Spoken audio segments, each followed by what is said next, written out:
The ELO Design Challenge was a Department of Education funded initiative that allowed Beyond School Bells to partner with 5 Nebraska communities and a series of other state partners to develop state-of-the-art kind of new programming for expanded learning opportunity initiatives across Nebraska. The 5 communities that participated all brought teams to the design studio that included teachers, after-school staff, community members, superintendents. So it was a real diverse group of stakeholders that came together to think about developing programming that would both support the school day, but then also create new opportunities for community engagement. The thing that we were so happy with this programming was that each of the communities really kind of developed their own unique brand and made each of them kind of stand on their own merits.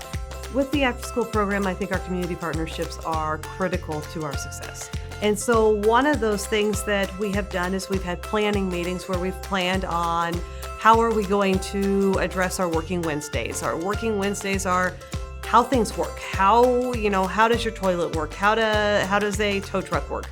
How does the waste management system work? I think one of the biggest pieces with our community partners and the connection with our students is we have students now thinking about jobs and careers and, hey, I want to go work for this bank, or I want to go work for this towing company, or I want to go work for this farm implement dealer. And I think it gets them excited about that opportunity to stay in Beatrice and give back to their community of which they grow up in. Prue State College and the Dogs Academy have a collaboration where the Prue State College students come over from the campus at Prue State and they provide leadership in supervision of activities, whether it's in the gym area, in the outdoor environment, and they also come in on the different STEM projects. So the collaboration is huge. Being an education major, this program has helped me grow as an educator. And when I first started, I was like, oh man, how am I gonna manage all these students and get them to do the activity? Having been in this program for a year, I've kind of figured out little tips and tricks to make that happen. STEM is a big part of our units.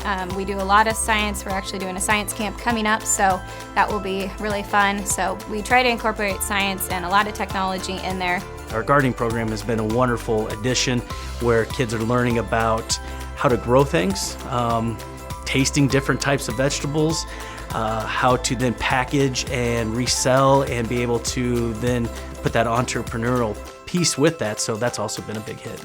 For kids to have the opportunity to try new things in a safe environment, it gives them a sense of confidence, and that's what we want. That's so key to even being a successful adult, is that confidence, that willingness to reach out and try something new, and ultimately they end up with something that they're very proud of.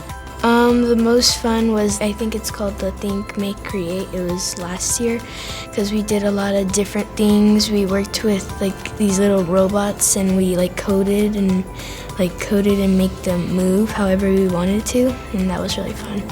People in the community could be a part of the program by offering services that we may not know exists. We have found women that have sewing skills that can come in and offer that, or we had a teacher last year that taught us all about horses. So just those people that are willing to donate their time and their energy and come in and teach the kids something that they may not have been exposed to before.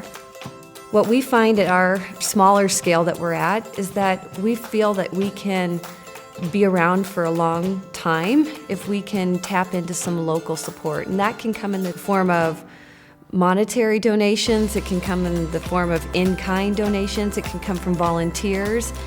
Any of those forms will ensure that we're not just here 10 years from now, but we're thriving 10 years from now. We have been thrilled with the progress of the Design Challenge, and it doesn't stop here. The next step with the Design Challenge is the development of what we're calling the ELO Toolkit. This will capture the best practices both from the Design Challenge communities, but then also from Beyond School Bell's own vast storehouse of information about after-school programs, and be made freely available to any Nebraska community that wants to either start up their own new program or improve an existing after-school or summer program. So if this is something that you're interested in doing in your community, please reach out to us at Beyond School Bells.